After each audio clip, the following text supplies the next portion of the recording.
بینەرانی ئەزیز و خۆشەویست جوانترین و گەرمترین سڵاوی بەڕێوەبەرانی تەلەڤیزیۆنی پەرتۆ تەلەڤیزیۆنی حیزبی حکمەتی بەشی کوردیتان پێشکەش هیوادارم لە هەرچۆ هەم ساڵ و سڵامەت بن. لەم بەرنامەیە فۆتۆدا میزگردێکمان تشکیل داوە بە بەشداری هاوڕێیان ئیسماعیلی وەیسی،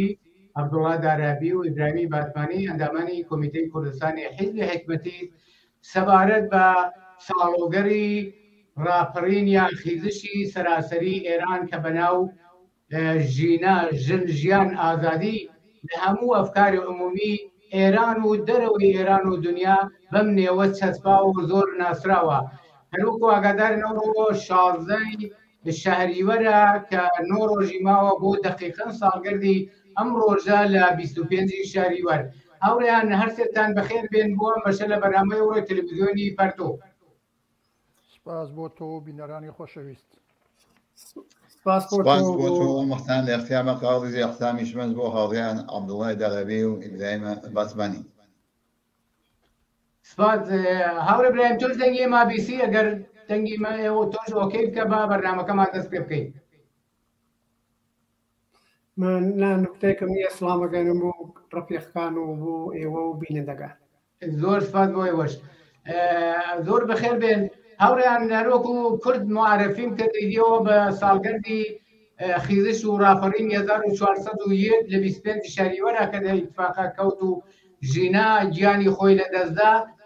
نزیکە بینەوە حدودی 9 ڕۆژی ماوە بۆ 25 شەهریوەر. ئەوەڵین پرسیارم ئاراستەی ئێوە هاوڕێ ئیسماعیلەکەم لەم لاولەولا بینین نزراتێکی جۆرا و جۆر مەترەحە کە شۆڕشی 1401 کە وەسیعەن هاتە مەیدان و لەرزەی خستە گیانی جمهوری ئیسلامی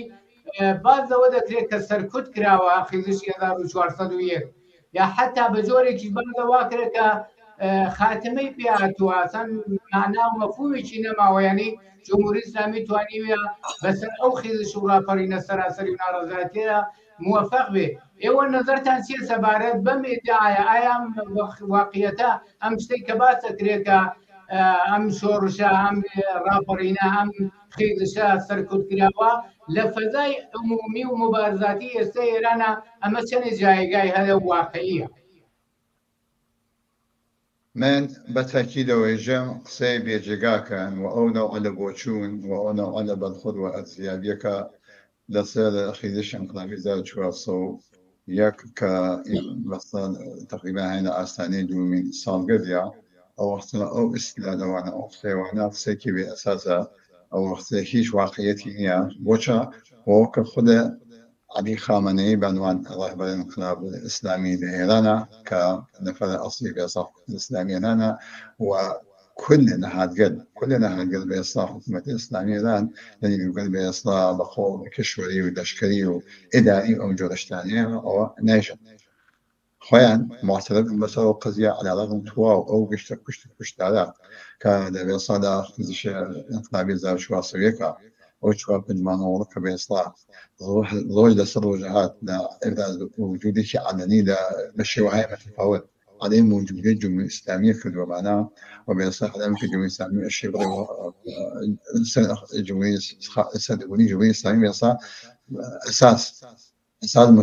متعربين شون بعنوان واقعيتك بيصح كل مصيبات هاي كدو جامعة ومسؤولية شو موجودية الجمهورية الإسلامية الذي وبتوا أمور واقعيتك بس أخواني أحساب يعني كيف أم جنب الشاء وخيت الشاء فالأمير والسرش وبيصات هناك بوجود هذا بيصات موجودة في الإسلام وشو ليه وكساني كبيصات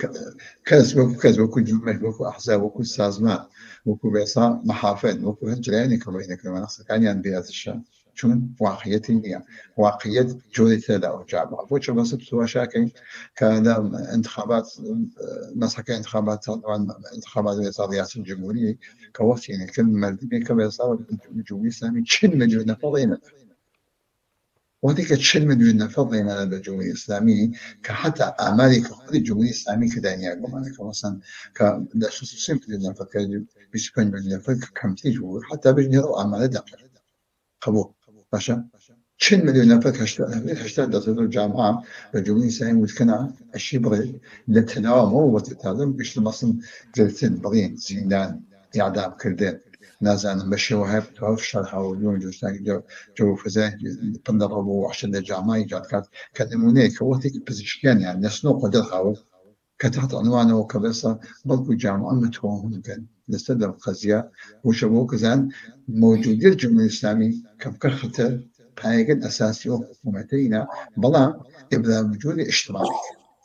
کە ئەو جنبشی ئاساس تودەیە وەکو بەێستا بیچمە شاری 1940 کۆ بەڵ ئەولابی کاتۆمانە فعلاً بە نسبەتێک باشە لە شای 2000 کاوێنە ئەو بەوێت علنی نییە بەڵام ئەو جنبشە لە جێگەی خۆی جاریە تعمق فتي بيك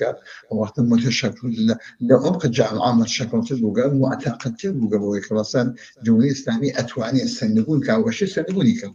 كوتم خد عدي خامني معترفة وأنا بيصا من وكساني قالت يعني بس لا إذا يمكن لسبب منافع كان لما أنا جمهورية إسلامية بتقول ما كده هو يستحق بيته منافع كان وقوية كمثلا خويا ينسبون بس خوين بيصا ناومين بوغن مستأسل بوغن لمبازة على موجود الجمهورية الإسلامية كما أو جنبشة ويبشر كنا أو جنبشة لإبرام وجود على الاجتماعية كان يبلا فعشان مثلا ولد السطوة كجنان المسألة لابد الحجاب عندك فاطمة بالجمهورية الإسلامية تحمل كذا أو خاك ميزة كجمهورية الإسلامية بشكل إيمان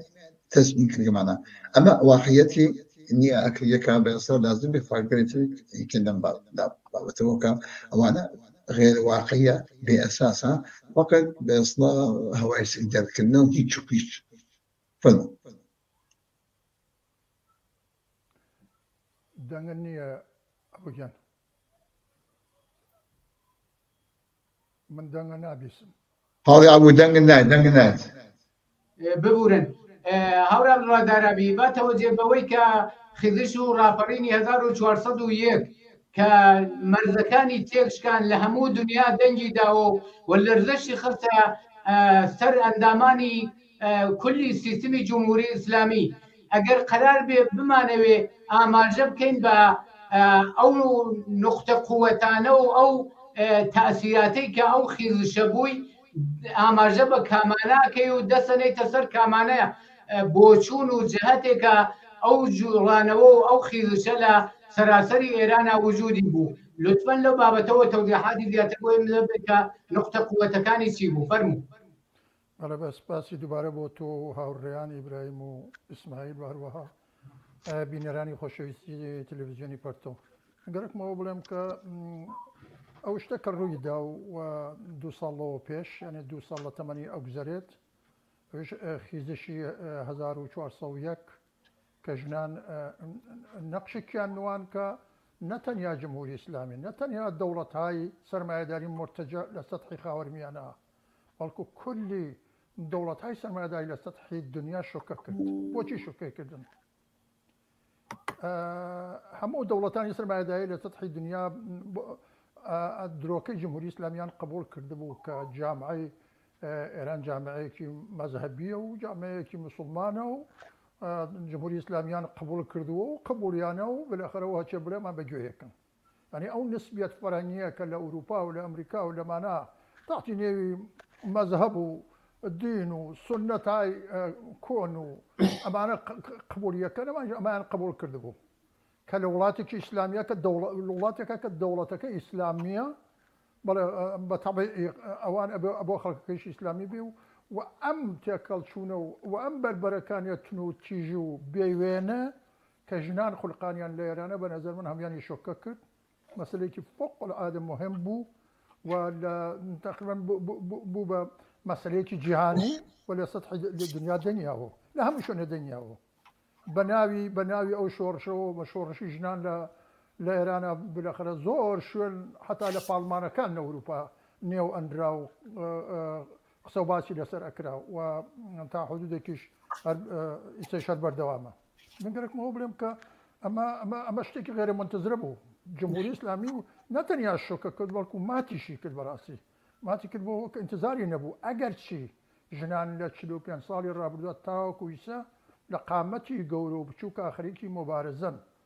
ولا أبعادي جورا وجورا بالآخر خليكي مبارزا لقل أمر رجيم مذهبي أو أنزاني كرجيم مذهبي وارتجاعي جمهوري إسلامي كتحميل يعني كردوا بسر خلقي إرانا لقال هيك الرسم ياسا وبوشون ژیان و خۆشی و بەختەوەری خەڵکی ئێران و بە تەریقی ولا ژنان لە ئێران نایەتەوە و ئەسن چفت نابێ ئەم شتە خەڵکی ئێران خەڵکێکی مستەقەفن ژیرن تێگەیشتون بە عام و بە تەریقی ولا ژنان پێشکەوتون و ئەم نەزم و قوانینە کۆنە کە مەربوط بە 1500 ساڵەوە بەرە بە هیچ وەجه قابل قبولەوە پیان تەحمیل کرا بە زەبری کوشتن بڕین ئەدامکردن دەستگیرکردن هەموو ئەم شارانە بۆیە لەم لە حازەوە بە نەزەرم ئەم عادی جیهانی بەخۆی گرت و سابقەی نەبوو و جمهوری ئیسلامی بڕوای بەم شتە نەکرد بۆ ئێمڕازانە مەسەلەیەکی مهم بوو ظاهری قەزیە لە ئەوڵە کە دەست پێکرا عەلەی حەجاب بوو بەڵام ژنان لە ئێرانە هەر وەکو ما باقی پیاوان و بەشەکانی دیکە لە کۆمەلگا خوازیاری ئازادی بەرابەری خۆشبەختی ڕووفا ژیان هەبوون بەڵام مەسەلەی حجاب کە تۆقێکی لەعنەتی و مەذهبی و عەقەبماندەیە و وەکو سۆمبلێکی ئیسلامی بۆ پاشەکشەکردن بە ژنان و بە کۆمەلگای معتەرز هەمیشە بووە بالاخره عەلەی حجاب هاتنە مەیدان بەڵام ئەم سنوورانیان هەموو بڕی چوونە پێشەوە بۆ ئازادی هەوریاندا حاکمیەت و مەوجودیەتی کولی جمهوری ئیسلامیان هێنا ژێر سوئال کە ئێمە ئەم ڕژیمەمان ناوێ بە هیچ وەج نە قانونەکانی مانگەرەکە نە یاسا و ڕەسم و سونەتەکانی ئەو هینی ئێمەیە و نە هیچ باڵێک لە چەندین باڵ کە لە نێوە جمهوری ئیسلامیان مدعی بوون و بەشێکیان ئێمە باشین لەوان و ئەوان باش هیچ کامێکیان قبول نەکرد و هاتنە مەیدان و بالاخره بوو بە شەڕێکی فوق العادەت خیابانی تەنبەتەن و ئەمان بە خەڵک بە دەستی خاڵی ژنان کە لە سەدرەوە بوون و لە ڕاسەوە بوون لە ڕاستی مخەباتەوە بوون بە دەستی خاڵی ڕژیمی جمهوری ئیسلامی بە چەکی بە جۆرا و جۆر بە ساچمە دەیان ژنیان دەیان کەسیان کوێر کرد خەڵگەرمەتی کرد دەها و سەدها کەسیان بریندار کرد دەستگیری کرد شکنجە کرد بەڵام هەر مقاومەت ئیدامەی بوو ئێستش کە 2 ساڵ بەسەری ڕۆ هەر ئیدامەی هەیە و توانیان بەشێکی هەرە زۆر لەوەی کە ئەبێ پێشەکی ئەم سمبولی نەکبەت و ئرتجاع و کۆنەپەرستیە لابەرن بالاخره ئەم قوانینانە هێنا و بالاخره پێشێریان کرد و ڕووسەریان لابرد و وەک ما باقی خەڵکەکانی دیکەی دنیا برێخا هاتنە مەیدان و گویان بە جمهوری ئیسلامی نەدا شەڕێکی فوق العادە شجاعانە بوو وێسان حەماسیان خولقان بە بڕوای من سەحنەگەلێکی تیا بوو کە ئەگەر ئیسە بێنی تۆ بیری خەڵک واقعان کەمیێنە بوو وێنەی تا ئیسە بەم شکلە لە وڵاتێکە کە دەوڵەتەکە مدعی ئیسلام بوو نەکات و ئەوانی دیکە دەوڵەتانی دیکەش بڕوایان کردو بەم قسە و باسە و ئیسە بێن بەم شێوە بێژن ئێمە نە قانونەکان ئیسلام مانگەرەکە نە دەوڵەتەکەی مانگەرەکە نە مەوجودیەتی نە هەشتێکی ئەمە مەسەلەیە بوو کە لە ئێرانە ڕوویدا لە شوێنەکان ترا بە نەزەمن ڕووی نەدا بەم شکڵە ئەوە کە نەتەنیا حەجاب کە سووتانیان و بالاخره لە دەوری هەڵپەرکیان کرد و شادیان کرد و خۆشیان کرد بەڵکو بە ئەناوینی جۆرا و جۆر هاواریان کرد کە ئێمە جمهوری ئیسلامیمان ناوێت بە هیچ باڵێکی نامانەوێ ئەمانە ئەو نمونانە نمونە بچووکانن کە واقعان ژنان لەخوا نیشانەندا بەڵام مەسەلەکەوەیە لە باری پراتیکی و لە باری ئەمەلیۆ ئەم سیاسەتانیان ئەمەلەن پێشێل کرد و ئەمەلەن پاشەکشیان کرد بە ڕژیم و ئەمەلەن تەسبیتیان کرد لەڵام بەشێکی زۆر لە گەنجان لە لاوان لە مەحەلی کار و زیستی خۆیانە لە سەرتاسەر ئێرانە لە شادیە لە هەموو شوێنەکانە کە شوێنی ژیانی خەڵکە ئەلعان ڕووسەری لابراوە و زەبر و زەنگی ڕژیم و بربەرەکانی لابەلای ڕژیم دوای 2 ساڵیش هیچ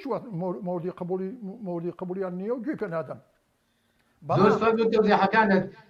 پێشەوەی پرسیارەکانم میدامە بدەم هاوڕێیان وەختی قسە ناکەن تکایە میکەکانتان بەسن چون بازێ دەنگشتی زیادی دێتەوە لە عینێک کە قسە ناکەن میکەکانتان بەسن دەگەرم وڵاتان هاوراو لە زارابی هاورە برامی باتمانی هەروەکو ئاگاداری لەم ڕاپەڕینی 1400 نەخش و دەوری ژنان زۆر بەرچاو بوو لەو ئێترازات و ناڕەزایەتی و ملبنانێ و مبارزەیە کە لەگەڵ جمهوری ئیسلامیان ببوو. ژنان چۆن توانیان ئەو نەخش و جایگا پەیدا بکەن و دەور و ڕۆڵی خۆیان بگێڕن؟ ئایا جمهوری ئیسلامی توانیوێت تا ئێستا مبارزات و ئێترازاتی بەگشتی کۆمەلگا و بەتایبەت ژنان بگێڕێتەوە بۆ ئەو مۆقعیەتەی پێش 1401؟ جارەتە سڵامەگەنم بە هاوڕێ بۆ هاوڕێ اسماعیل و بینندەکان. بە نەزەر منیش ئەگەر ژن بواە تام هەرو کارمێ کردوە ژنان ئێران دەستیاندا ئەو کارەوە مبارزە سێندا مبارزە لەبەر ئەلێ جمهوری ئیسلامی و بەر ئەلێ قوانین و شەرع و شەریعەت کەپەک زەدەی ئیسلام و ئێسان منیش بووە تام هەرو کارمێ کرد بۆ ئەوەی کە 46 ساڵە خەریکە لەو جامعە تاقیریانەکە بە بنیاغەم حەساویان ناکە دەیان ئۆرگانێ ئەو باش و ئەرزادیان بۆ دروست بوویان دروست کردگە سەرکوبیانەکەن نەهی ئەز مونکەر و نازانم ئەسید پاش و ئەو وەختە حراست و حەجابان و نیروای انتظامی و نیروای مەخفی و نەهی ئەو وەختە سەربازان ئەمان زەمان و گەشتی جێ تەواو تەلاشی ئەوە بوو کە ژنان بتوانین نیمێ لەو جامعەنەبە جامعەت هێنیانی کرد گەلک سەرکوتیانێ کردیان تاقیریانێ کردێ بەمان ئای واقعیەکەی بە نسبێ بنیام حەساویانێ کردیان لە زەماوانە لەوەوبەر جیایانی کردۆتە پیاوەکانە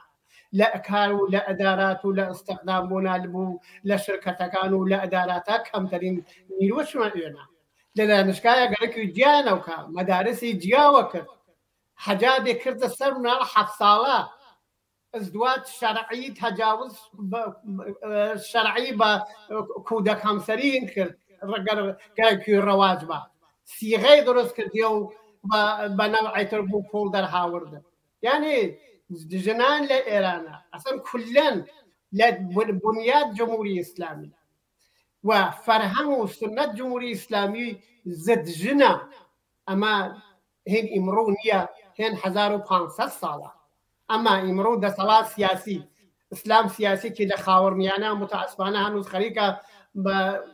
هەنووز بە ئەمر نەنین خۆی خەریکە ئەدامە ئەوە ئەمانە زد ژنن هەر کوڵە مەڵایەک هەڵەسێ بەر ئەلێژن قسەیەکە هەر مەرسالاری کۆنەپەرستێ هەڵەستێ بەر ئەلێژن قسەیەکە هەر نازانم هەر لات و لوتێک هەڵەسن بەر ئەلێژ ئەم ئینسانە شەریفەی لە خەریکن بەر ئەلێیان قسەیەکەن ئەی هاوار نەچنە دەرەو دنیا ئەڕۆخی هۆشتان پیانەوە بێ ئیجازان نیە بچن بۆ سەفەر تەنیا خۆیان ئەشێ بە قەڵ براو باو شتەکەیان کەن ئەشێ وا بکەن بەبە بەشەر یەک بار زندگیەکە ژنیش وەک بەشەر حەقیە وەک ئینسان یەک بار زندگیەکە حەقی ئەستادەکە لە زندگی گوا خۆی حەزیت یەکە وها لە شەعن ئینسانیە وها لە شەعن بەشەر ئیمڕووە کەس حەقی نییە قانونی بۆ بتاشێ کەس حەقی نییە شەرع و شەریعەت 1500 ساڵ لەوە بەر لەسەرێ هێنکە هەر بۆ بۆنەوە دەستیاندا مبارزە هەر بە بۆنەوە جمهوری ئیسلامیان قبوڵ نییە ئەمە بەشێکی ئەمەسا لەبار سیاسیە و لەبار فەرهەنگیە و بەشێکیشی لەبار اقتصادیەوە واقعە ژن لە جامعەی ئێرانە ها لە ژێر شەدیدترین فشار اقتصادیە هەمیشە گیرفانی خاڵیە هەمیشە بەناو اقتصادیە و تەهدیدێکە ئەگەر جیاوە بی هیچت نییە بخۆی ئەگەر بە قەڵ بەشی بە قەڵ شوەکەت گەی من قسەمەوە نییە دەخالت کەم لە زندگی خصوصی بنیامەکانە وەلی ئەم هەڕەشەها لەسەریانەوە ئەچێ بوو ئەدارەی کار ئەشی لەبەرە ئیسلامی بیت حەجابەدن بێت نوێژ خوێن بی هەزار هێن بەرنامەی بۆ چنن یعنی فشاری بووە لەبار اقتصادی جەوها لەسەریانە هەر بەو بوونەوە ئەمانە ئەم هەرچەند لەم فاصلەی زەمانیە بوو جمهوریەکانیان خەفانیە ولی دیت لەم خیزش انقلابی 1401 بەمان ئای واقعیەکەی بوو حەق خۆیان ئاگاهانە وەخفرە جەسوورانە هاتنە خیاوان ئەگەر تو تماشای تەلەفاتەکان کەی هەزینای سەمینیاندا ژنان بە نەزەر من لەم خیزش 98 و 96 و 98 و 1400 ژنان هەزینەی فرێکیاندا تو تماشایەکە ئامار کوشتەکانێکە بێشتر ئەوان تماشای ئامار ئەوانەکەوا بە ساچمی تەقەیانیان و کووریانیان کرد بێشتر ئەوانن تماشای زندانیەی کەلان پڕی دەوانەسە دانێ وەک پەروین محەممەدی بۆ ناعی چاس دانه وقت سبیده قلیان گناه چاست دانه وقت آرینا و ساینه و اعدامیان که منالیمون گناه یان چبو گناه یان او بو گرک یعنی جل بردگی دربه مبارزان که لتکم سنت کونه لتکم ناعدالتیه و تکم به حقوقیه و تکم به حرمتیه و پیان کریاگه هیچ گناهی که نبوده کجیان و غنا زندانه جواب بونه وجدان لم مبارزه و نظر من نقش جدیان بو دست بالایان بو دست اندر نکا آیا شکستی خواردیه نه قطعا ایجن پید نخواردیه به نظر من شکستی انده با جمهوری اسلامی جمهوری اسلامی امرو و خلیکین ویره مخصیه که 80% او جامعه ابوریان که جمهوری اسلامی نه سنتیان قبوله نه ملایان قبوله نه تشخیص مصلحات نظامیان قبوله نه قوی قضاییان قبوله نه نیروی سرکوبگریان قبوله هیچ طرف و خامنه‌ای ورد نکن هیچ که امانه قبول نیه در نتیجه به نظر من جنان لم اویکا جمهوری اسلامی شکستی خواد لبار سیاسی و بو باعث اویکا 80% او جامعه لتوهم دراتنو امرو با جمهوری اسلامی عبوریان کردیا اما نتیجه فعالیت جنان به نظر من نقش گوره بودم مبارزات کارگری که ماشه مبارزات کارگری کن بازنشستگان کارخانه‌کان شرکتکان لحچی روزه اعتراضات پرستاران فرهنگیان اما نگشان تشکلن لناو ام تشکلی نقش زنان نقشیان است سخنگویان است تو وقت قصیکان جنکان لمتینگیکا لتظاهراتیکا وقت خریک مطالبات و خاصکان خشنگ برنوشنی و بی ابهام خریک مطرحیکا به نظر من نشکستیان خواردیا پیروز بونا و شکست جمهوری اسلامی خواردی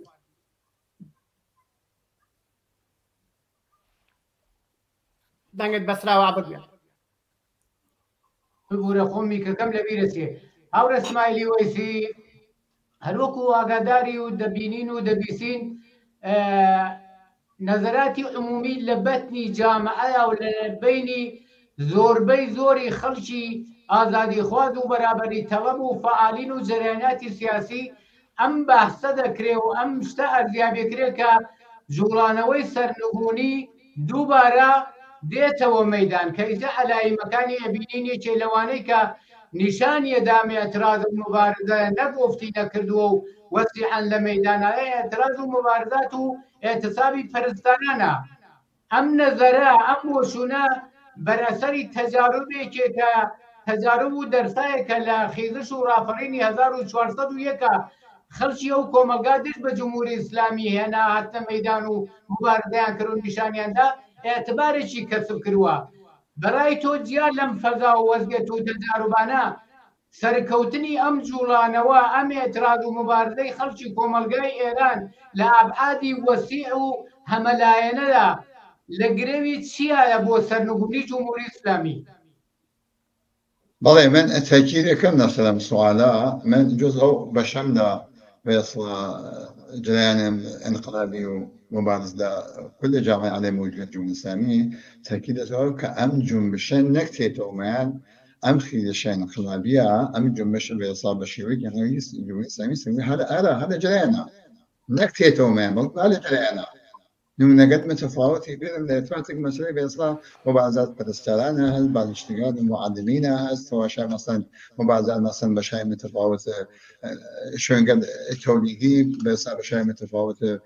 صناعة نفط البتروشيمي أم جونش اشتانه كمانا أمانة كشي نشان ده اللي أو مساعدة ساعة وحتى إشارة بك من ده سؤال وجينا كمان كم جمش هذا جريان الحضرة وخود الجمهورية الإسلامية معترضة بالقضية لسنو جلها ودين بيصاب كان كموق لكن بجامعة كموق وتوين توهمي جات على الجامعة مبارزات الجناء عليه بيصاب حجاب مسألة كبيصاب حجاب سودان وحجاب فلان كوتم نيمة أو خارجية كجمهورية إسلامية لبشتي أو كقايم كذا أو تثبت المسألة حجاب كبيصاب ثلثي جن وكماتي كبيصاب تحقيراني بجنان تحملك كموفق دو فاكتور نيمة أو خارجية إيه تصوير كذا أما مسألة بساط وين قد متفاوتة حجاب سيادة حجاب عفاف وفلان في سيادة أنواع أقسام بيصاب شيء متفاوت يتوم جو اشتغلنا بقيت الجامعة هي فردان هي شغلني في الجامعة هي شغلنا عدنا هنا كنا وبعدين يعني بقى مشينا كان جاء النتيجة نتيجة كمان مثلا أمجد بشهادة جلينا بلام كان أو إبراز وجود اجتماعية من دقة وإذا كان يشبه وجود أو إبراز وجود علنية اجتماعية كذا دواء هزار شو صوية ويصل اسم الشايبة وكالة من شرف من كإدامين ووسيعان وسعدي بها كدوا وجود اشتانا بوشي ونواقع باشا بلام أمد أو كجامعة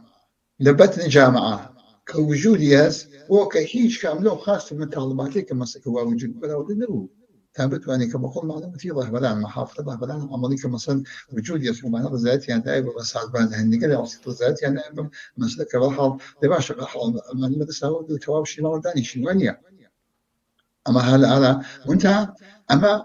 أمجم بشا أمجم بشا كبزاق خوازياري سندقولي جمهورية إسلامية كجمهورية إسلامية سندقول مخصوص من طلباتي بيت ومعنى مدرسة فلسفية كوت بعد أم كشتبه صار بدي شام مثلا لما أغسطا يا أوتا حكومة الجمهورية الإسلامية لأن نوت شوان من في عدم كل شيء عدم وشست وعشان مثلا جامعة كردستان كي جامعة كردستان كي مثلا دا صلماسو شنو والميو بيجي تاعك الجامعة غدو إيوانهم جوشتانا هو تبدي شاو لجامعة كردستان كم بتشوف بحث ما ضد الجامعة مثلا سكبش هذا أو الشريعة والأقوال كل إعلان لجامعة كردستان مسكين بني شاو شو خاطر جنان يقدر بيصاف شيء مثلا مبارزين ومعترضين يقول لك مثلا في الشارع اللي سووا قضية كان وش معترف خويا عملون كأم جمشان مثلا بنا وقت كفيزيشيان كإعلام كذا سد مثلا تعتبر كذا شوية اقتصادي كان كيجي مثلا ليث بنزين هذا بتشنين بلابل كأي سنة أو بتشنين بلابل خوارو وسبتي أي فشي جرأتني وين كان جرأتني وين صار بيجي من أما قيمة لك إذا فاكينه معنا أو وزير كيني من بوشة تهز ده بيصا أو الشرائط وزاح والله كالجامعة الوجودية لكنينة أو بجمشي أحداث سودية اجتماعية عليه موجودية الجمهورية الإسلامية كعبودي كلها اعتمادي بخيف بها كلها ومعتقدة كي الجمهورية الإسلامية بأساس هذا بأساس كنينة دانش كوي لا درونه وسما سنتوا كيف يجي عاطفشان بشافها لا درونه وأقوي وهذا بيصنع فوران كأم غازة بيتلوا وبجامعة بيصا كوكو يا سيلا يكتب رجع أساس موجود الجمهورية الإسلامية وقت كشيء أما أول زاحوسا كمان معتقد هذا جرياناتيته ما مش كبيت ما يعني قلنا مجموعة مسائل كذا أم حركتك كرياجا ده الصراحة متفاوتة الجملة زي مش قاسية كده بالصاغر ده بس سباسكين وانا محافل الرحلة عملية تقول لو قاضي محلي وجودي بوجا سازمان لي بوجا رهبانيان ومعنا بلام بيروي أم جنبشان هالشيء فتك بتواني كم تشكلت السازمانيات الهدف من الجمهورية الإسلامية بلوغتي سنوي صوب ذات ليش يومين شنو سازمانيات بلا بدر أو بيسان كبتواني موجودة في حسكات أو سأم محافظ الرحمن عمليا لسه شاركانا كوجود لسه مناطق وكو توري هل بيشكل نيك هل بيشكل كان لسه تاسرية لسه بتواني كبيسا رهبريك واحد كبيسا تأمين كان لو هم بستجي بيصا اجتماعية تزمين كات كبيصا لجلال من بعض جاو هيكل واحد بيت ميان أو هذا هالشيء سريعته وزوجي الجمهورية الإسلامية بيصا سنول كات أما ثانية ذيكيا جول بدرشتا أو محافظة رهبان عملية كوجودي بو دوكالي بو منطقة محلي بو منطقين بو وكم شبكة هلا كريستيانية ثانية ذيكيا وسا أنا قالك ما الجمهورية الإسلامية سنول بيت أو هذا الجامعة دسيكا بيصاب آزادي ورفاه وبلا بدي قريش بيصاب حاكمين مستقيم قوي لقى مكاني بشنو هي وداسة بيصاب الجامعة بالخلقات أنا كان هذا ارتجاع قومي مسؤولي تعال هاي عنواني كبير من الجامعة كذا أخوي داسة بيني كبيصاب كين بكهنا على قريش أنا مكانك إنه أنا هو معلومة كبيصاب سنة الإسلامي داسة تأثيرها على قبل يجي بلام هل شيء كم بس هذا ما يمكن كبتواني أو أوزع حوالين كان أمسا كانت تاسع كل سنة شو بس كمان مثلا كل سنة أمشي مكان محافل الرحمن عمليات كوجودية نجمش دان الجوية نجمش دان الفكرة لما حد كانوا توليدا لما حد كانوا زيستا كم متشرط من هالبيش كنية أو هم بس الإسماعية أما تهزم كندية لجيل نوعي الله بيحس بسياسة كوميسية ئەتوانێت جمهوری ئیسلامی بە شێوەیەکی ئەنقلابی سەرنگون بێت چون جنبش ڕاستی چا بەجێرایانە گەلێکی جمهوری ئیسلامی بێستا نەمێنێت سەدووبەری دەبان و کاتوانێ بژێ بێستا بشتە ماڵە دانیشن حاکمیت خەڵکی فڵان کوچیان ماڵی دە ئێمە و کاراکەین بەڵام ئەگەر گەلێکمان بێت ڕەفاه جمهوری ئیسلامی بە شێوەیەکی ئەنقلابی سەرنگون بێت ڕەفاه و ئازادی بەرابەری وبێستا حاکمیت مستقل خۆ مردم کە بتوانێت تەزمین بێت دەڵێگەی شۆڵە هەیە بێستا مردمی وە محل کار و زیستە ئەمە تیانڕێگەوەسە لەو هەمبەسی اجتماعیە بێتەوە بوون بە ئێرتجاع فەڵی مەسەوی ئەوەتە متشەکڵ بن سازمان یافتە بن و ئەم جنبشە ئالانەکەم تعمق یافتەترە بەنظر من بە تەجربەترە کە بتوانێت خۆی کەمینە دانیشکە کە مطمئنن لە گۆشێکەوە خۆیگانیە کە بێستا بە ناوە جمهوری ئیسلامی ڕافڵگیر دەکات کە شەریعەت بێستا فەتر بتوانێت زەربە بدات لە جمهوری ئیسلامی خود حکومت بەسەر ئەم مەسەلە واقف بووە گشتە کوشتار و زیندان و ئەمان ناکات بەخاتەوە بەیەکێ وەک موحشەکە بەڵام بەهیچ شوێنێ ناکات فەرموون سپاس بۆ تەوزیحەکانت هەورا عەبدوڵڵا دارابی با تەوەجێ بەوەی کە ئەم خیزشە ئەم ڕاپەڕینە لە 1401 ئەبعادێکی وەسیعی بوو کەیدی لە دنیا دەنگی داوە سەبارەت بەم جوڵانەوە بەم ئێتراز و ناڕەزایەتی و خیزشە حەزەکەم لە زمانی ئەوە ببیستم بزانین نەقش و ڕۆڵی جەریاناتی ڕاست لەو خیزشەی 1401 چۆن بوو و چه هەدەفێک لە بەرنامەکانیان نابوو لە ئیستراتیژیان نابوو جەریاناتی ڕاست چ ڕاستی پرۆگەر بووی سەڵتەنەت تەلەب مەنزورمە و جەریاناتی ناسیۆنالیستیش لە کوردستانە بۆ چوونی ئەم جەریانانە بە عام لەسەر خیزشی 1401 چی بوو و ئەرزیابی و بۆ چوونی ئەوە سەبارەت بەم مەزیێلە چۆنە؟ بەڵێ لە 200 ساڵی ڕابردووە ڕاست ئەم تەیفانە کە تۆ ئیشارەت پێکرد و ڕاستی پادشایی مەشروتە کە ئیسە گرێکیانە یانە ڕاستی سەڵتەنەت تەڵاب حتا ئەوانەیە کە جمهوری خان حتا ئەو ڕاستانەی کە بە ناوی ئیسلاح تەڵەبی دەرکراون یا جیابوونە تۆ لە جمهوری ئیسلامی و بەهەرحاڵ ئێستا لە مەخالف ئۆپۆزیسیۆنی جمهوری ئیسلامین عملاً بەکردەوە لە تووری ئەم 200 ساڵە ما قبلی ئەوان کە ئەم بیر و بڕوانە بووە کە ئیستا ئەمان هەسیان یەک بەرخوردی واحدیان بۆ بەژنان هەمیشە بەژن ئەمە بووە لە بەرچاو ڕاست و ناسیۆنالیست و مەزهەبە ئەمە بووە پیا و سالارە ئەڵەن ژن زەعیفەس ژن ناکارامەدە ژن ناتەوانە ژن لەگەڵ پیاوە فەرقی هەیە بۆیە بە ئەنواع و ئەقسام تەوهین و ئەهانەت و تەحقیر لە ئەساسە لە بناغا بەرخوردی پێکەن بۆ بەخاترەوە ئەم دوانە دووباڵی ئەسڵی نظامی سەرمایەدارین و ئەو کاتەش کە سەرمایەداری گەشەی نەکردەوە کویسە دووباڵی ئەسڵی ئتجاعی حاکم لە دەورەی قاجارڕۆ تا دەورەی پاهلەوی و تا ئیستا ئەمانە شەریک بوون پێکەوە دەستیان بەدەستیەکۆ بۆ ئیسسمار و چەوسانەوەی خەڵک و بە تەریقی ئولا بۆ چەوسانەوەی نیوەی کۆمەلگا کە ژنە ئیسسماری باشی کەن هەمویان خستبەوە کونجی ماڵ کونجی ئاشپەزخانە 4-5 کاریان پێکردن ئاشپەزیان پێکردن منداڵ تەڕۆشکردنیان پێکردن ماڵ خاوێنکردنەوەیان پێی نەکردن گەورەی ماڵە پیاوان و با و باپیرە بێ بەخێوکەن هەمووی ئەم شتانە هەمووی بۆ خۆی شغڵن کارن بلەخەرە لەم وڵاتانە کە ئیسە خەڵک تا حدود دەستێگا بەدەمی ئەمانە هەر کام لەمانە کە دایان نابوو بۆ ژن و ئەمان لە ئێرانە چ باڵی سەڵتەنەت و قاجار و چ باڵی مەزهەبیەکەی کە ئەو کاتە پێکەوە شەریک بوون و ئیسش کە پێکەوە شەریک نین هەمیشە بەخاترەوە بووە کە ئەم شغڵانە بێ ئیش لە خزمەت نظامی سەرمایەداریە بێ بۆ سوود و سووداوەریەکی هەرچی زۆرتر بۆ گیرفانی سەرمایەدارەکان لە ئێرانە بۆیە بەرخوردیان چ لە عەرزەی سیاسەتە چ لە عەرزەی اقتصادا چ لە عەرزەی فەرهەنگیە چ لە عەرزەی کۆمەڵایەتیە هەمیشە بەرامبەر بە ژن یەکشت بووە تاقیید با من دووسێ نمونە بێنمە بۆ کە بینەری خۆشەویست متوەجێ بێ هەر لەم تازەگی لە دووسێ هەفتەیە خیرا یەکێک لە نمایەندەگان مەجلیسی ئێران وەختە بەرخوردی کرد بە خیزشی 1401 ناوی مەحسای برد وەکو نەفلە باسی کرد نەفلە بە معنای ئەوەیە کە تۆ ژنێکی زەعیف ژنێکی ناتەوان ژنێکی فڵان بەلاخرە بە تاقیر و بەرخوردی پێکرد یەکێکی خودی ڕئیسی جمهور بوو کە ئەڵێ وەختی ئێمەیان نارد بۆ ئەوە کە ئامۆزشی مدیریەت ببینین لە یەکێ لە وڵاتانی شەرقیە وڵاتانی جنوبی ئاسیا شەرقیە لە تایلەندا ژنێکی شکۆ لێ باڵا کوڕی کورتە باڵای زعیف هاتوو بە ئێمە 12 نەفەڕکە پزیشک بووین و فڵان بووین و فیسابین تەدریسیەکەت ئەنێ بە ئەوجی حەقارەت و تاقیر و بەرخودی پێکردن ئەم تاقیر و بەرخۆدە این ڕاستی ناسیۆنالیستی ئەمڕۆیە کە ئۆپۆزیسیۆنە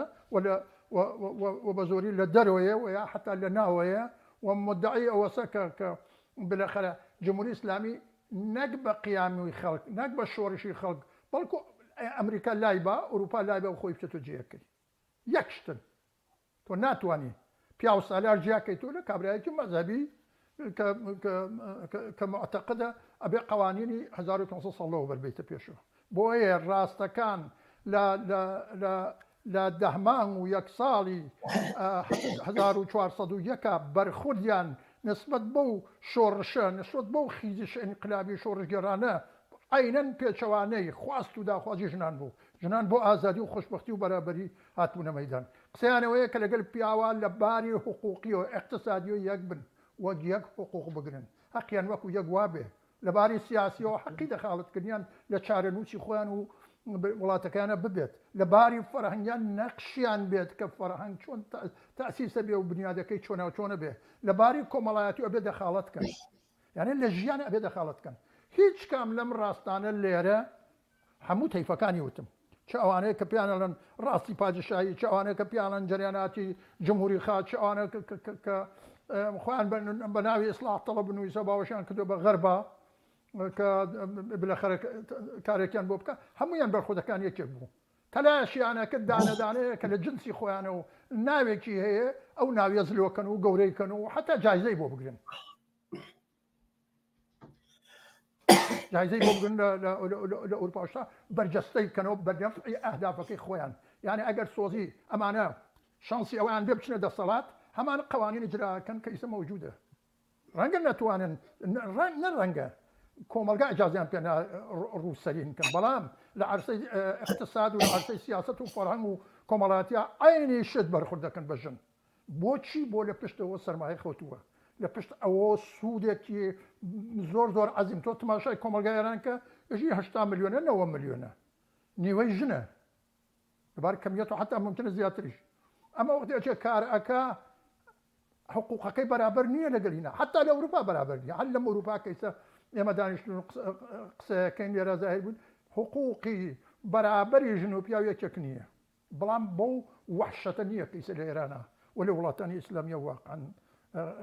ڕۆژانە ئیجراکرێت کەیتر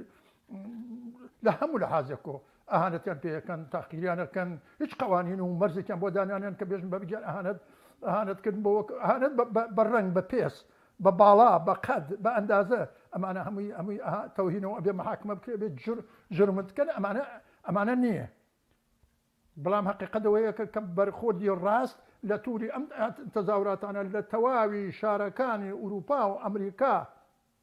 دەرحەق بە ژنان ئەو شتە بوو کە خۆیان گەرەکیان بوو ئەو شتە نەبوو کە ژنان سینەیان سپەر کردبوو لەو مەیدانا بوون بەرەخە شەڕیانەکرد بۆ ئەوە کە ئازادیان بێت بەرابەریان بێت خۆشبەختیان بێت ڕفایان بێت و ژیانیان بێت و بتوان لەو وەزیەتە نەجاتیان بێت چون ئەوان هاواریانەکرد کچە هاو سینەی سپەرە کرد و ساچمە بە تاپڕ و بە ئەسلحەی ساچمە زەنتەقەیان لێکەوەی من لەگەڵ کچێکی فەڕەنسیەش فەرقێکم هەیە لەگەڵ کچێکی ئەڵمانیا لەگەڵ ژنێکی ئەڵمانیات فەرقێکم هەیە بۆ حقوقەکەمە خۆن بۆ حەقم پێ نادەن بۆ مافم لە هەموو لە حازێکۆ بلەخەرە خوراوە براوە بۆیە من گەرەکەمەوە بڵێم کە نە ڕاست و چەپ لە بەرخۆرد بە ژنانە یەکشتن چ ئەوەی لە پۆزیسیۆنایە چ ئەوەی لە خودی دەسەڵاتایە و ئەمانە ببنەوە بە دەسەڵات هەمان قوانین هەمان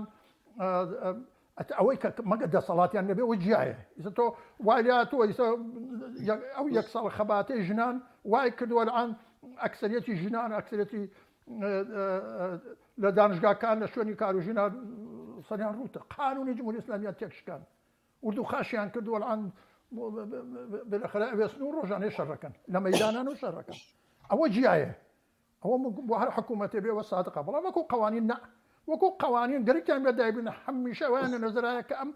ئەم زەعیفانە ئەم ناکارامەدانە ئەم بچووکانە ئەم شکۆلانانە ئەمانە کێ بێ لە ڕەدیفی پیاوە بن ئەمە وەختێک لە دایک ئەبێت تا ئەو ڕۆژەکە ئەبێ بە 1970 ساڵ و ئەچێت کارەکە ئەمە ڕۆژانە تەبلیغەکرێ بەدەیان و هەزاران دەم و دەستکە تەبلیغەکرێ ێژە ئەو فڵانە ژن ئمڕۆ مناڵی بوو چی بوو ێژە ژن بوو ێژە پشتی بشکێ بۆ ئەفکەژە کچی بوو ژە پشتی بشکێ وا کوڕی نەبوو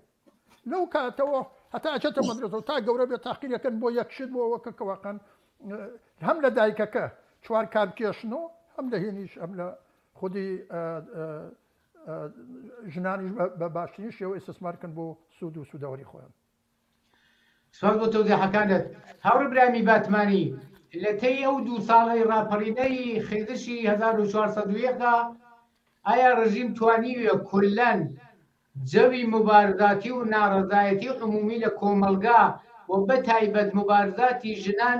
بجێڕۆتەوە پێش 1401 و بتوانێت خامۆشی کە و سەرکوتی بکە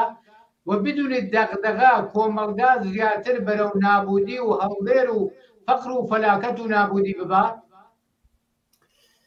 ئەم مبارزە بە نەزەرە مبارزە جوا خۆی نەگرتگەسەوە مەتالباتێک وا خاستێک یەکی لە خاستەی لە ئەساسی وەسا لە 96 و 98 و 1401 خاست ئەساسی مەردمی و ڕۆسا جمهوری ئیسلامی سەرنگونکەن ئەمە سەرۆکی خاستەکەیانە بۆ چا بوو ئەوەی کە 46 ساڵە تەجروبەیان کردووە جمهوری ئیسلامی قابل ئیسلاح نییە جمهوری ئیسلامی وەسڵەیەک ناجۆرە بەو جامعە بەرخوردێ فەرهەنگێ ئەقتصادێ سیاسەدێ ئەم وەختێ ئەمانیاتی تەجروبە کردووە بۆ نەتیجە گەینا کێشەی جمهوری ئیسلامی سەرنگونکەن هەر بۆ بوونەوە لە انتخاباتەکان دەوران ڕئیسی جنایەتکارەوە ئەم پزیشکیانە کێ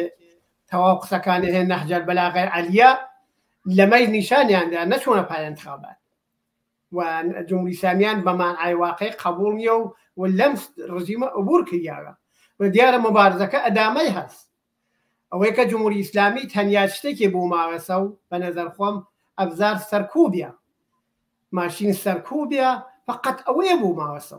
ئەنا لە هیچێکی دیتر بۆ نەماوەسە و جامعە کامڵەن مشخص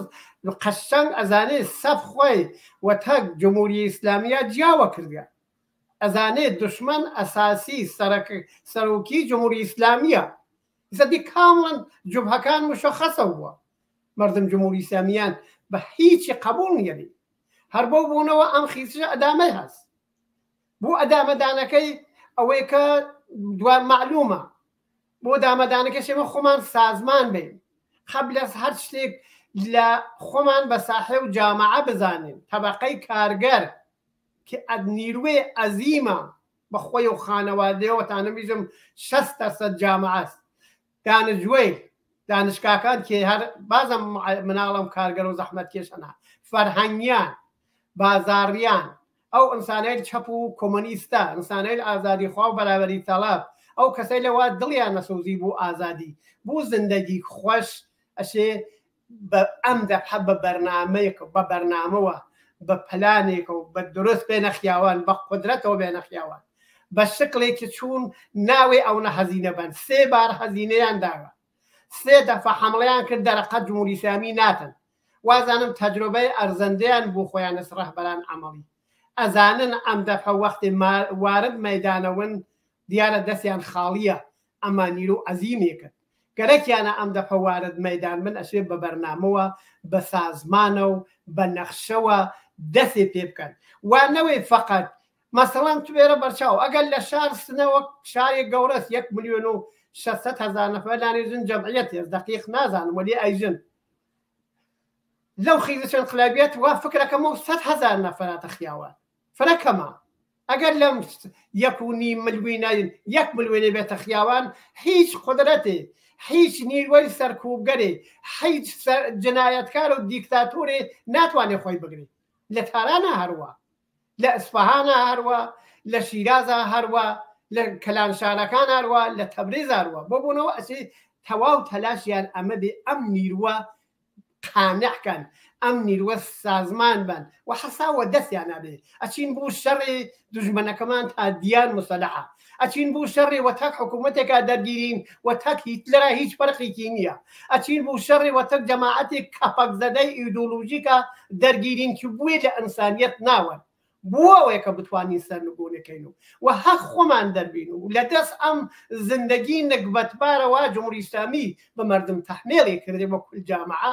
نەجاتمان بێت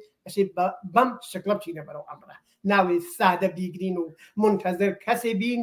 بی بە قەوڵ یا منتەزر بژین ئامریکا و ئەوروپاوی مە ئەمانە نین ئەجێ مردم و زەحمەت کێشان تەبەقەی کارگەر ژنان جوانان خۆیان بە ساحب جامعە بزانن و بۆ ئەم کارە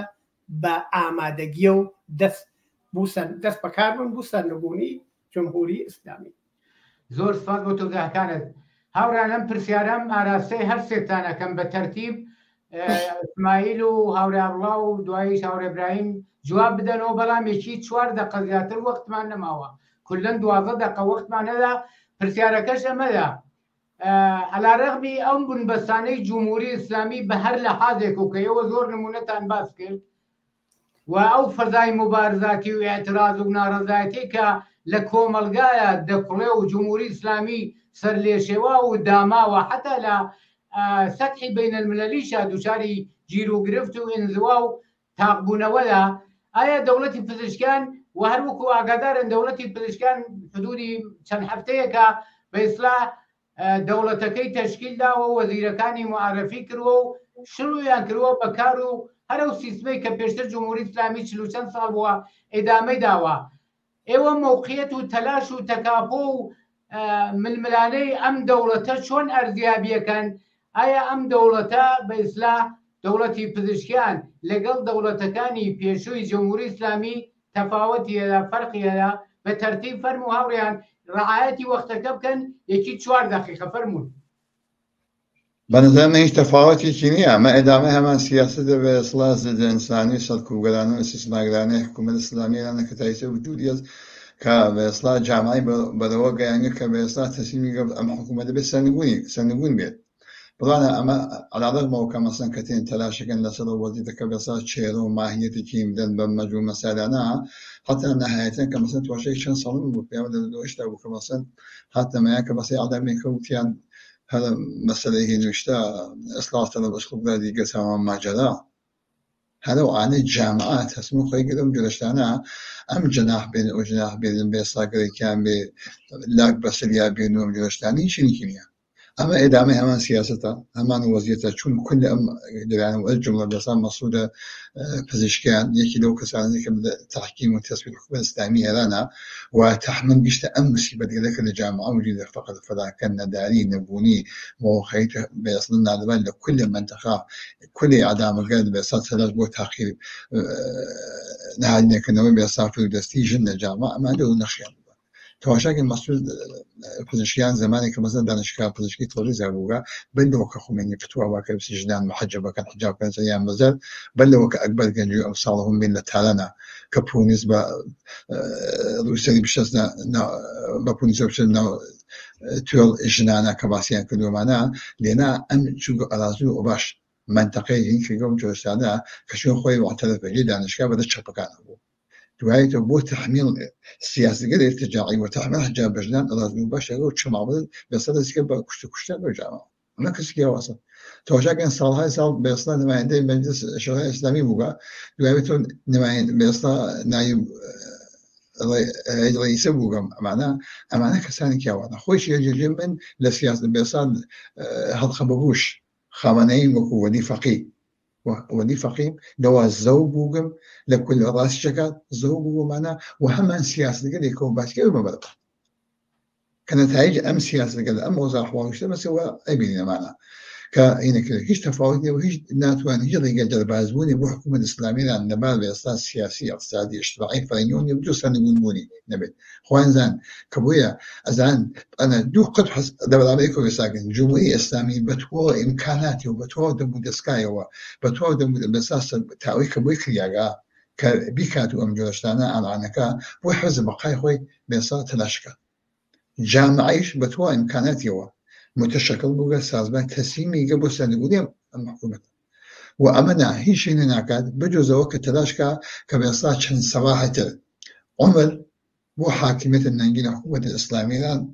بسيند هادشي فديك ممكن فقر وفلاكة ونابرابري نزمناي اقتصادي اجتماعي سياسي فرهنية وقت حكومة الإسلامية بجامعة باكثر من الجامعة تعمل كاتوليكا بس بويا تنياري وسا أم حكومة أم جامعة كجريكي بدرب نجاتي بتراشكا لهمسي كي بيصا سازمانية اجتماعية أجانا أم حكومة السنة كنجاتي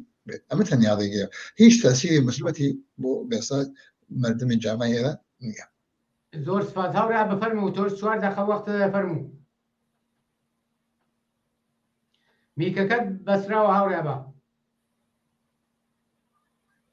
من گەڕێکمەوە بڵێم کە پزیشکیان درەنگ سەردامیان کرد درەنگ هاوردیان درەنگ دایان نا چۆن ئەگەر تماشای ڕێژمهورەکانی ترکەی زۆربەیان لە دەورەیە کە بوون بە ڕێژمهور هەر خودی عەلی خامەنەی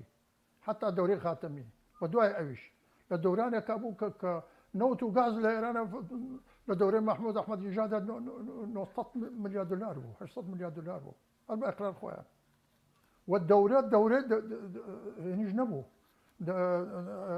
حفظ موجودية وكو إساء هني بقاء نبو حفظ بقاء الرجيم نبو دورة بو بالآخر زورة بدوري أبو الجمهورية الإسلامية بو كحفظ كان يشتا وظيفة مش بيانات بنا بريم كابرا نا وظيفة أم بيسوادو لعرسي سياستانا لعرسي اقتصادا كشتب كابو خلق هيش كامل بانين بينتواردو أم وكو كسي كبتوانيت بالاخره کاری بکا که دور روش بقای رژیم درێژترکە یعنی فەلسفەی وجودی ئەم ڕێژمهورە ئەمەیە تعریفەکەی ئەمەیان بۆ داناوە کە بێت لەبارەی اقتصادیەوە شاهکارێک بکا کە بێت خەڵک لەم فەقرە نەجاتە جمهوری ئیسلامی نیە لە وەزیەتە لەم فەقر و لەم وەزای اقتصادیان نەجاتی بێ بیا بە خەڵک تازە بەشیرەکانیشی نەماوە هێزە چەکدارەکانیشی نەماوە لە تەتیقاوە میانە کە تەتمیەیان کە و پوڵیان پێبا و ئەسڵە مەسەلەحیان کە و بالاخره دفاعی لێ بکەن وەزی جمهوری ئیسلامی جۆرێکی ترە بۆیە ئەڵێم کە ئەم نەتەنیا ناتوانێت هیچ نەوع ئیسلاح بکات ناتوانێت بە قەوڵ خۆی هیچ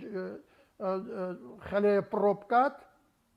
بە نەزەر من ئەمە بۆ ئەوە نەهاتووە خۆشی لە قسەکانیان دیارە هەموویشی باسەکە وەختێ باسی مەسەلەی فەقر و فەلاکەت و نەبوونی خەڵکەکە لە هەموو کەس فرەتر باسیەکات دەیلەکەشی ئەزانێ بۆچی یەک گەرێکێک شەریکێ بۆ خۆی پیاکە یەکێکی گەرێکی ئەگەر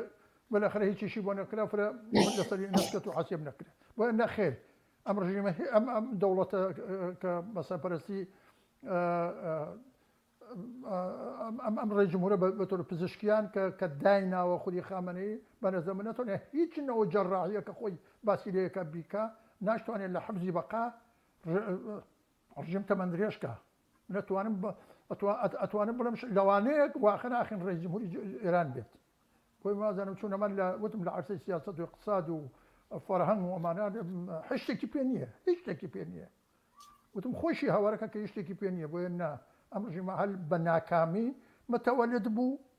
و بە نەزەرمە هەر بە ناکامیش ئەچێتە حاشیەی سیاسەت و لابرێت ئیسە یا خۆیان لابن یا خۆی لاچێت سپاس بۆ تۆ هەورە برایم فەرموو ئەم ڕژیمەشە لایمان خۆی لا ناچێ ئەوە یەک دۆ ساختار و سیاست و کولەن ئەم ڕژیمە فاسد و دز و ڕێژمهور بووی براهیمجان ئەم ڕێژمهور ڕەبتی بە مەردمە و نییە پزیشکیانیش هەر بەقی خاتەمی چ جەنایەتەیە کرد مەگەر خاتەمی دانیشتوەکانی لە دانشگاه بە پەنجەرە نەخستە خوارەوە مەگەر ڕۆحانی نات کێڵەکە یاواگرت وتی تەواو مشکلات بەم کلێڵە حەڵ یەکەم لە 96 و 98 حدود 4-5,000 نەفەری کوشت هات دەخیاوان مردم بوو برسیەتی وەی کە فشاریان بوو هاتوو و جیاوە جوان و تاالباتەکانی بە کوشتیانی ئەمیش هەر ئەم جنایەت کارەسە ئەلان لە دەوران ئەمە تازە منوزگەی بە خودە تالیان نزیک 200 نەفەری ئەعدام کردیاوە خۆ ئەمە ناتیا بیژی من ئەو پۆڵەی لەوە ئەدەی بە نیروێی نیابەتی ئەدری بەو تۆریستەی لە حەزبەڵای لوبنان و نازانم سووریە و یەمەن و عێراق و ئەمانە ئەمە سێ قەتێکە ناوی بین بەمانە پۆلەکەی گەڕینەوە بۆ مردم اتفاقاً بەرەک سێجێسی ئەوەنە تەقویەت کەین ئەم خۆ ناتکە بێژێ ناوێ ئادام نەمێنێ هەر خەریکە ئەدامەیە ئەم خۆ ناتێبێژێ مەطبوعات و ئەحزاب و ئازادی جەریانات مخالفین جمهوری ئیسلامی ئازاد بن خەریکە نەخشێرژنێ ئەم ناتێ گەرانی و فەقر و بێکاری کەمەوکە بەڵکو تازە خەریکە زەمینە خاسەکە اینجا فرا ئەمە ئاخون بێکراواتە فرە کەسیفە ئەم کابرا خەریکە زەمینە سازی ئەوەیە کاکی پوڵ بنزین واتە سەر ئەژێ وە قسەیەکە ئەژێ هیچ منطقی ناژێ من 100 بەنسیین بین بە 10 من دەمنیش پێژم ئاخر ئەنگەن جنایەتکار کارگەر کوێیتی $1200 ئەسێنێ کارگەر تورکیا $700 حقوق مانگیە کارگەر دوبەی $2000 ئەسێنێ لەم نۆروژە کارگەر $4000 ئەسێنێ کارگەر لە ئێرانە $200 ئەسێنێ دەی فەرمووانەکە وەک ئەوانە ئەو لایژێ حەساوکە ئەمانە بێ حەساوکە ئەو وەختە برندینەکە بۆ بە تو گەرەکتە بەو پۆڵەکەمە بەو بخڕوونە میرە بەو بەدبەختی وا تەحمیلتان کردێ بە مەردم گەرەکێ برندینەکەی واتە بە یعنی بۆ بۆنە گەرەکمە بیژم ئەم ناتگە کاری عجیب و غەریبکە ئەم یەک دانە پیاسپاکەر خامنەیە سیاست کەلانەکان بیت ڕەهبەری و تشخیص مەسلحەت نظام و خامنەی و ئەو